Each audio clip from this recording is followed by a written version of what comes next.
Hi ಎಲ್ಲರಿಗೂ ನಮಸ್ಕಾರ. Prince portal ಚಾನೆಲ್ಗೆ ನಿಮ್ಮೆಲ್ಲರಿಗೂ ಸ್ವಾಗತ ಸುಸ್ವಾಗತ. ನಾನು ನಿಮ್ಮ ಆತ್ಮೀಯ ಅಶೋಕ್ ಕುಮಾರ್.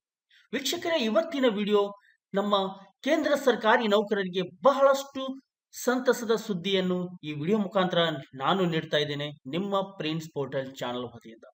ವೀಕ್ಷಕರೇ, ಜಾತಕ ಪಕ್ಷಿಯಂತೆ ಕಾಯ್ತಾ ಇರುವಂತಹ ನಮ್ಮ ಸರ್ಕಾರಿ ನೌಕರರು, ಕೇಂದ್ರ ಸರ್ಕಾರಿ ನೌಕರರಿಗೆ ಬಂಪರ್ ಹೊಸ ವರ್ಷದ ಮೊದಲ ತಿಂಗಳಲ್ಲೇ ಜಾಕ್ಪಾಟ್ ಸಿಗಲಿದೆ.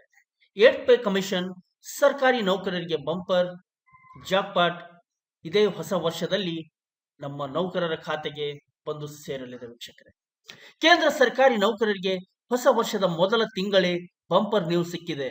ಅದೇನಂದ್ರೆ, ಹೌದು, ಪ್ರಧಾನಿ ನರೇಂದ್ರ ಮೋದಿ ನೇತೃತ್ವದ ಕೇಂದ್ರ ಸರ್ಕಾರಿ ನೌಕರರಿಗೆ, ಪಿಂಚಣಿದಾರರಿಗೆ ಸಿಹಿ ಸುದ್ದಿ ನೀಡಿದೆ. ವೀಕ್ಷಕರೇ, ಇಲ್ಲಿ ನಮ್ಮ ಸರ್ಕಾರಿ ನೌಕರರಿಗೆ 2025-26ನೇ ಸಾಲಿನ ಬಜೆಟ್ ಮಂಡನೆಗೂ ಮುನ್ನವೇ 8ನೇ ವೇತನ ಆಯೋಗ ರಚನೆಗೆ ಒಪ್ಪಿಗೆ ನೀಡಿದೆ. ವೀಕ್ಷಕರೇ, ಬಹಳಷ್ಟು ವರ್ಷದಿಂದ ಕಾಯ್ತಾ ಇರುವಂತ ನಮ್ಮ ಸರ್ಕಾರಿ ನೌಕರರಿಗೆ ಅತ್ಯಂತ ಸಂತಸದ ಸುದ್ದಿ ಅತಿ ಶೀಘ್ರದಲ್ಲೇ ಅವರ ಖಾತೆಗೆ ಬಂದು ಹಣದ ರೂಪದಲ್ಲಿ ಬಂದು ಸೇರಲಿದೆ. ಆದ್ರೆ ಅದಕ್ಕಿಂತ ಮುಂಚೆ ನಮ್ಮ ನೌಕರರಿಗೆ ಒಂದು ಸಂತಸದ ಸುದ್ದಿ ಅಂದ್ರೆ, ಈಗ 8ನೇ ವೇತನ ಆಯೋಗ ರಚನೆಗೆ ಒಪ್ಪಿಗೆ ನಮ್ಮ ಕೇಂದ್ರ ಸರ್ಕಾರ ನೀಡಿದೆ.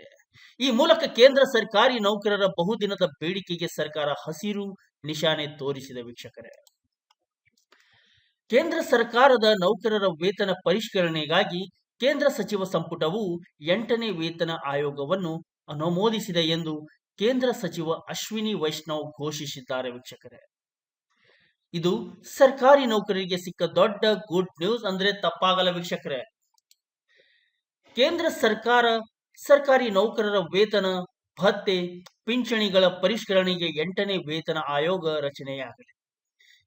ವೇತನ ಆಯೋಗ ರಚನೆ ಕುರಿತು ಪ್ರಕ್ರಿಯೆಗಳನ್ನು ನಡೆಸಲು ಸಮಿತಿ ರಚನೆ ಮಾಡಲು ಕೇಂದ್ರ ಸರ್ಕಾರ ಗುರುವಾರ ಒಪ್ಪಿಗೆ ನೀಡಿದೆ. ವೀಕ್ಷಕರೇ, 8ನೇ ವೇತನ ಆಯೋಗದ ಘೋಷಣೆಯನ್ನು ಕೇಂದ್ರ ಸಚಿವ ಸಂಪುಟವು ಅನುಮೋದಿಸಿದ್ದು 2025ರ ಬಜೆಟ್ ಘೋಷಣೆಗಳಿಗೆ ಕೆಲವು ದಿನಗಳ ಮುಂಚಿತವಾಗಿ ಬಂದಿದೆ.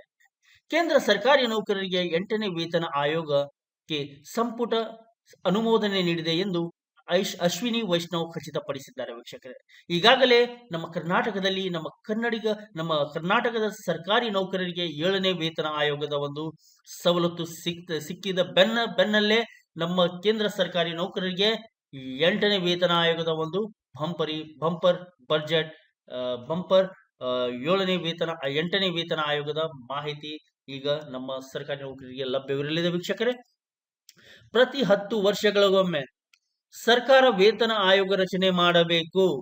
ವೇತನ ಆಯೋಗ ಕೇಂದ್ರ ಸರ್ಕಾರಿ ನೌಕರರ ವೇತನ, ಭತ್ಯೆ, ನಿವೃತ್ತ ನೌಕರರ ಪಿಂಚಣಿ ಪರಿಷ್ಕರಣೆ ಕುರಿತು ವರದಿ ನೀಡಲಿದೆ. ಈ ವರದಿ ಆಧರಿಸಿ ಸರ್ಕಾರ ವೇತನ ಹೆಚ್ಚಳ ಮಾಡಲಿದೆ. ವೀಕ್ಷಕರೇ, 8ನೇ ವೇತನ ಆಯೋಗದ ಜಾರಿಯ ಮೇಲ್ವಿಚಾರಣೆಗೆ ಅಧ್ಯಕ್ಷರು ಮತ್ತು 2 ಸದಸ್ಯರನ್ನು ಶೀಘ್ರದಲ್ಲೇ ನೇಮಿಸಲಾಗುವುದು ಎಂದು ಅಶ್ವಿನಿ ವೈಷ್ಣವ್ ಹೇಳಿದರು.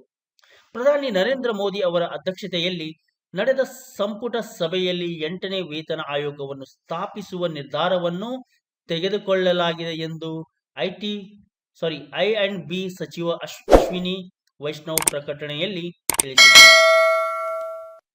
7ನೇ ವೇತನ ಆಯೋಗವನ್ನು 2016ರಲ್ಲಿ ಸ್ಥಾಪಿಸಲಾಯಿತು. ನಿಮಗೆಲ್ಲರಿಗೂ ತಿಳಿದಿರುವ ಹಾಗೆ 7ನೇ ವೇತನ ಆಯೋಗ ಕೇಂದ್ರ ಸರ್ಕಾರಿ ನೌಕರರಿಗೆ 2016ರಲ್ಲಿ, ಆದ್ರೆ ಈ 7ನೇ ವೇತನ ಆಯೋಗ ನಮ್ಮ ಕರ್ನಾಟಕ ಸರ್ಕಾರಿ ನೌಕರರಿಗೆ 2024ರ ಎಂಡ್ನಲ್ಲಿ ಸಿಕ್ಕಿದೆ. ವೀಕ್ಷಕರೇ, ಎಷ್ಟು ಗ್ಯಾಪ್ ಆಗಿದೆ. 7ನೇ ವೇತನ ಆಯೋಗ ನಮ್ಮ ಕರ್ನಾಟಕದಲ್ಲಿ, 7ನೇ ವೇತನ ಆಯೋಗ ಕೇಂದ್ರ ಸರ್ಕಾರದಲ್ಲಿ. ಮುಂದಿನ ಮಾಹಿತಿ ನೋಡೋದಾದ್ರೆ ವೀಕ್ಷಕರೇ, ಅದರ ಅವಧಿಯು ಅಂದ್ರೆ 7ನೇ ವೇತನ ಆಯೋಗದ ಅವಧಿಯು 2026ರಲ್ಲಿ ಕೊನೆಗೊಳ್ಳಲಿದೆ.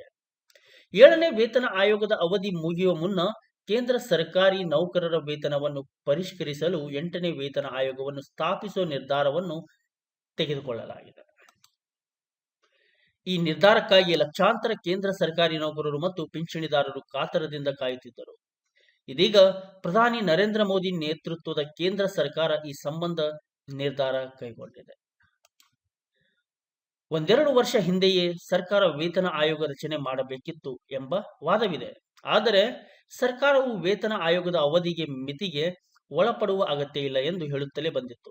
ಇದೀಗ ಆಯೋಗ ಸ್ಥಾಪನೆಗೆ ಸರ್ಕಾರ ಮುಂದಾಗಿರುವುದು ಗಮನಾರ್ಹ ಸಂಗತಿ ಎನಿಸಿದೆ. ಇಷ್ಟು ಹೇಳ್ತಾ ವೀಕ್ಷಕರೇ, ಇವತ್ತಿನ ವಿಡಿಯೋದಲ್ಲಿ ನಾನು ನಿಮಗೆ ನೀಡಿದಂತ ಮಾಹಿತಿ ನಿಮಗೆ ಪರಿಪೂರ್ಣವಾಗಿ ಇಷ್ಟ ಆಗಿದೆ ಅಂತ ಭಾವಿಸ್ತಾ ಇದ್ದೀನಿ.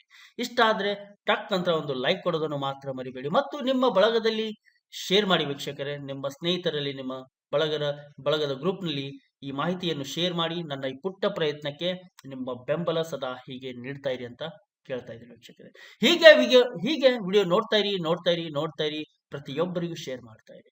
ಒಳ್ಳೆ ಮಾಹಿತಿ ಕೊಡುವ ಜವಾಬ್ದಾರಿ ನಂದಾಗಿತ್ತು ವೀಕ್ಷಕರೇ. ಸಪೋರ್ಟ್ ಮಾಡುವ ಜವಾಬ್ದಾರಿ ನಿಮ್ದಾಗಬೇಕು. ಮುಂದಿನ ಸಂಚಿಕೆಯಲ್ಲಿ ಇನ್ನೊಂದು ಒಳ್ಳೆ ಇನ್ಫಾರ್ಮೇಶನ್ ಒಂದಿಗೆ ನಾನು ಹಾಜರಾಗ್ತೀನಿ. ಅಲ್ಲಿವರೆಗೂ ವಿರಾಮ ನೀಡಿ. ವಿಡಿಯೋ ನೋಡಿದ ಪ್ರತಿಯೊಬ್ಬ ನೌಕರರಿಗೂ, ಪ್ರತಿಯೊಬ್ಬ ಕೇಂದ್ರ ಸರ್ಕಾರಿ ನೌಕರರಿಗೂ ಧನ್ಯವಾದಗಳನ್ನು ಸಲ್ಲಿಸುತ್ತಾ, ಕನ್ನಡದ ಜನತೆಗೂ ಧನ್ಯವಾದಗಳನ್ನು ಸಲ್ಲಿಸುತ್ತಾ ನನ್ನ ಈ ವಿಡಿಯೋ ವೈಂಡ್ ಅಪ್ ಮಾಡ್ತಾ ಇದ್ದೀನಿ. ಜೈ ಹಿಂದ್, ಜೈ ಕರ್ನಾಟಕ. ಬಾರಿಸು ಕನ್ನಡ, ಡಿಂಡಿಮುವ. ನಿಮ್ಮೆಲ್ಲರ ದಿನ ಶುಭವಾಗಲಿ. 8ನೇ ವೇತನ ಆಯೋಗದ ಹಣ ನಿಮ್ಮ ಖಾತೆಗೆ ಬಂದು ಪಟ್ಟನೆ ಸೇರಲಿ ಅಂತ ಆಶಿಸ್ತಾ ವಿಡಿಯೋ ವೈಂಡ್ ಅಪ್ ಮಾಡ್ತಾ ಇದ್ದೀನಿ. ನಮಸ್ಕಾರ.